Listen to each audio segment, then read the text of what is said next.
Welcome to Telangana వెలుగు. ప్రస్తుతం మనతో పాటు జాగృతి రాష్ట్ర నాయకులు రామ్కోటి గారు ఉన్నారు. ప్రజాపతి రామ్కోటి గారు, ఈ రోజు ఖమ్మం ఇష్యూ కావచ్చు, తర్వాత మొన్న మూసి ఇష్యూ కావచ్చు, ఈ విధంగా అంటే జాగృతి పార్టీ ఒక ఇష్యూ తర్వాత ఒక ఇష్యూ తీసుకోవడం, జనాల లోపలికి వెళ్ళడం, ఈ రోజు ఏకంగా నిరాహార దీక్షనే కూర్చోవడం, ఏ విధంగా చూడొచ్చు అంటారు ఒక జాగృతి పార్టీ రాష్ట్ర నాయకుడిగా? ఏమన్నా జాగృతి పార్టీ కాకముందే ఈ రోజు ఒక సంస్థలో భాగంగా మేము గత ప్రభుత్వం వచ్చినప్పటికెళ్ళి ఇప్పటి వరకు కూడా బీఆర్ఎస్ పార్టీ బీజేపీ పార్టీ చేయనటువంటి పనులు మేము చేస్తున్నాం.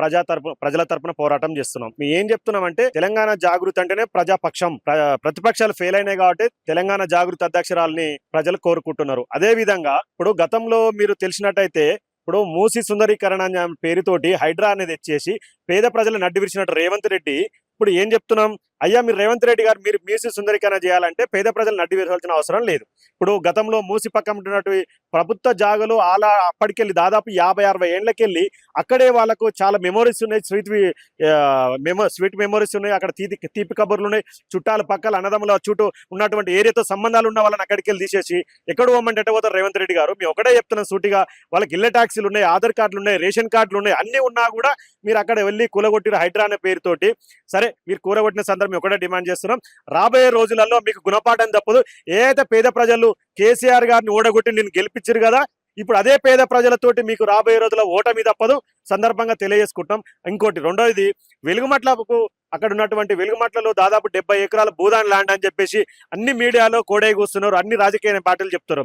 అదే విధంగా కేటీఆర్ గారు ఆడికి వెళ్ళినారు, బీజేపీ నాయకులు వెళ్ళిరు, కానీ ఏం చేసిరు పేద ప్రజలకు? ఆడికి వెళ్ళిరు, మైక్ పట్టుకుని 2 మాటలు మాట్లాడిరు, ఫోటోలు దిగిరి వచ్చారు. ఒకటే చెప్తున్నాం, తెలంగాణ జాగృతి అధ్యక్షురాలు లేట్ గా పోయినా లేటెస్ట్ గా మాత్రం నిన్న వాళ్ళకు బారసగా నిలవడానికి వాళ్ళు ఖచ్చితంగా మన వెనకాల నిలబడతారు. ఒక ఆడబిడ్డ వచ్చింది మన కోసం అని చెప్పేసి అక్కడ ఉన్నటువంటి 2-3 వేల మంది ప్రజలు కూడా అక్క వెనకాల ఉండి నిన్న ఉదయం నుంచి సాయంత్రం వరకు కూడా తెలంగాణ జాగృతి అధ్యక్షురాలు గారితో ఉండి ధర్నించడం జరిగింది. అదే విధంగా విశారదన్ మహారాజ్ గారు కూడా సంయుక్తంగా ధర్నించడం జరిగింది. అక్కడ ఉన్నటువంటి ప్రభుత్వం స్పందించలేదు, కలెక్టర్ గారు స్పందించకపోతే పేద ప్రజలకు, ఇక్కడ ఉన్న ప్రజలకు న్యాయం జరిగే వరకు పోరాటం చేస్తా అని చెప్పేసి దీక్ష నిర్వహించడం జరిగింది. అక్కడ ఉన్నటువంటి ఒక భవనంలో, అంబేద్కర్ భవనంలో ఆ దీక్షని కొనసాగించకుండా హైదరాబాద్ తరలించారు.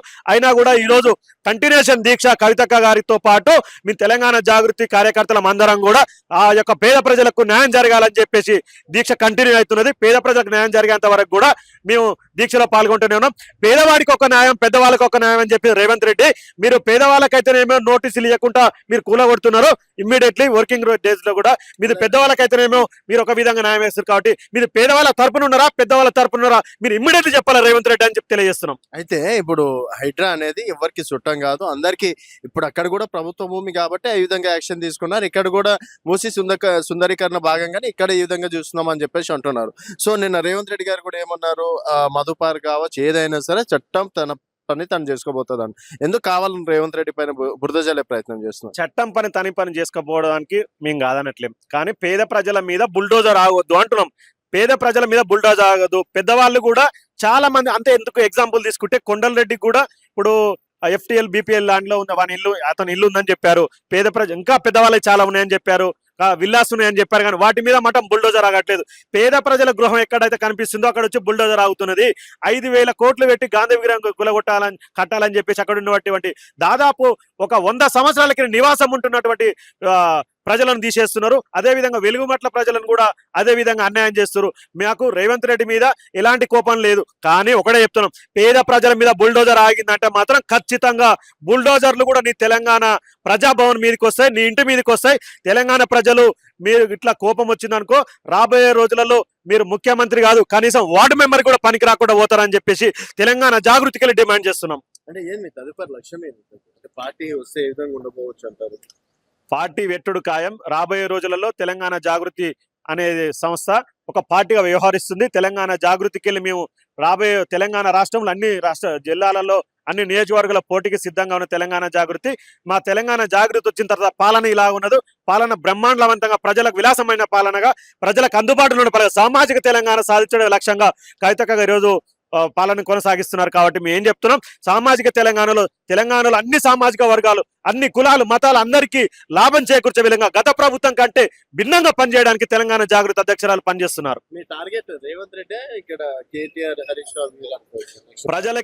ప్రజలకు ఎవరైతే హాని చేస్తారో వాళ్ళే మా టార్గెట్. రేవంత్ రెడ్డి కావచ్చు, కేటీఆర్ కావచ్చు, చెప్పాలంటే ఇంకెవరైనా కావచ్చు. కాబట్టి గత ప్రభుత్వంలో 10 సంవత్సరాలు పాలించినటువంటి ప్రభుత్వంలో పేద ప్రజలు విసుగు చెంది కాంగ్రెస్ ప్రభుత్వాన్ని గెలిపించారు. అయినా కూడా డబల్ విస్క్ చెంది ఇప్పుడు కొత్త ప్రభుత్వాన్ని కోరుకుంటారు. తెలంగాణ రాష్ట్రంలో కొత్త పార్టీకి స్పేస్ ఉన్నది. ఎందుకంటే బీజేపీ నమ్మే పరిస్థితులు లేరు, బీఆర్ఎస్ పార్టీని అస్సలు నమ్మే పరిస్థితి లేరు, కాంగ్రెస్ పార్టీని అయితే అస్సలు నమ్మరు. రాబోయే రోజులలో ఇక్కడ ఒక స్పేస్ ఉన్నది, కొత్త పార్టీకి ఒక స్పేస్ ఉన్నది. కాబట్టి అదే తెలంగాణ జాగృతి కవితక్క గారు. కవితక్క గారికి ఎలాంటి పదవి లేకపోయినా ఈ రోజు తెలంగాణ ప్రజల తరపున పోరాటం చేస్తున్నారు. కాబట్టి ఖచ్చితంగా కవితక్క గారిని కడుపులో పెట్టుకొని కాపాడుకొని రాబోయే రోజుల్లో కవితక్క గారిని గెలిపించుకుంటారని చెప్పేసి ఈ సందర్భంగా తెలియజేస్తున్నాం.